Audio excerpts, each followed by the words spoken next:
बहुत से लड़कों ने कमेंट कर करके ये बात पूछा कि सर टूर ऑफ ड्यूटी को अच्छे से समझा दीजिए। तो चलिए समझते हैं हम लोग। आप नहीं कह सकते हैं कि इनमें से कौन सा जवान टूर ऑफ ड्यूटी का है और कौन सा जवान हमारा मतलब परमानेंट है। तो सब का सब क्या रहेगा, एकदम सेम रहेगा। जो आर्मी है इसकी दो सबसे बड़ी खासियत होनी चाहिए। सबसे पहला कि आपकी आर्मी एक्टिव होनी चाहिए, दूसरा कि आर्मी को यंग रखना जरूरी है, जवान रखना चाहिए आर्मी को।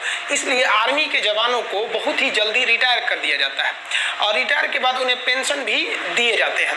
पेंशन के बोझ को कम करने के लिए टूर ऑफ ड्यूटी को लाया गया। तो आर्मी में जाने के कई रास्ते हैं। इंडिया में अगर देखिएगा तो ये 3 रास्ते हैं। अभी इंडिया में एक दौर है परमानेंट कमीशन। परमानेंट कमीशन उसे कहा जाता है जिसमें आपको पूरी जिंदगी आर्मी के साथ पूरी लाइफ गुजारनी होती है। लाइफ कहने का मतलब ये नहीं है कि आपकी मतलब आपको पूरी जिंदगी आर्मी में नहीं रहना। अगर आप जवान हैं तो आपकी उम्र 38 से 40 साल होगी तो आपको रिटायर कर दिया जाएगा। ऑफिसर है तो 54-55 पे रिटायर कर दिया जाता है। कर्नल से ऊपर रैंक के हैं तो 60 साल पे रिटायर किया जाता है। तो ऑन एन एवरेज ये परमानेंट में आते हैं। इसके अलावा एक शॉर्ट सर्विस कमीशन होता है। इसमें आपको 10 से 15 साल ड्यूटी करनी होती है। जब तक ड्यूटी करिएगा तब तक आपको सैलरी वगैरह सब कुछ मिलते रहेंगे। 15 साल बाद रिटायर कर दिया जाता है। अब रिटायरमेंट के बाद इन लोगों को पेंशन भी दिया जाता है। अब आर्मी जो नया प्लान कर रही है वो टूर ऑफ ड्यूटी ये 3 साल के लिए होगा। एक रेगुलर जो जवान होता है उस जवान को पूरा परमानेंट अगर ड्यूटी दीजिएगा तो भर्ती से लेकर उसकी जितनी सैलरी बनती है, अलावेंस बनता है, भत्ते बनते हैं, उसको पेंशन होता है, वो सब मिलाकर 11 करोड़।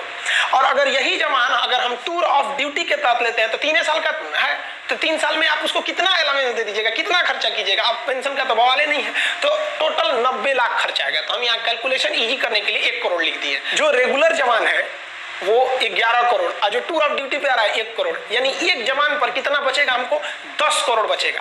दूसरा ये तो पैसा बच ही गया।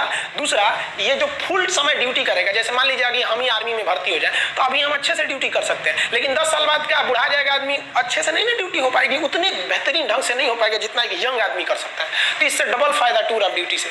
एक जवान के पीछे 10 करोड़ बच गया और सेना पूरी तरह जवान है, एकदम यंग है। समझ में आया कि नहीं? आपके मन में एक सवाल आएगा कि ये जो सैनिक होंगे टूर ऑफ ड्यूटी पे ये कैसे आएंगे? टूर पे जैसे घूमने जाते हैं, नहीं, इनका भी वैसे ही बहाली होगी, वैसे ही भर्ती होगी जैसे एक रेगुलर आर्मी का होता है, वैसे ही ट्रेनिंग होगी जैसे एक रेगुलर आर्मी का। यानी अगर कोई जवान खड़ा है तो आप देख के नहीं कह सकते हैं कि टूर ऑफ ड्यूटी का है कि ये परमानेंट है। फिर आप उसके आई कार्ड को देखना पड़ेगा, उसका सर्विस रिकॉर्ड देखना पड़ेगा कि कौन सा ये जवान है, तब पता करेंगे। ट्रेनिंग भी एक ही जगह पर होगी, सैलरी भी एक मिलेगा, हर चीज एक रहेगी। फर्क बस ये रहेगा कि भैया आपको 3 साल पे रिटायर कर। भर्ती सेम होती है। आप आर्मी की भर्ती देखे होंगे, हमारे देश के जितने युवा जवान होते हैं दौड़ लगाते हैं वो लोग 4 मिनट में 1600 मीटर दौड़ लगा के वो दौड़ लगाते हैं। फिर जो प्रोसीजर होती है उनका, वो उस प्रोसीजर के बाद वो लोग सेलेक्ट होते हैं। कि ये टूर ऑफ ड्यूटी मेनली किसके लिए किया जा रहा है कि भैया हम अपने पेंशन पे हो रहे खर्च को कंट्रोल कर सके और अपनी सेना को मॉडर्न टेक्नोलॉजी दे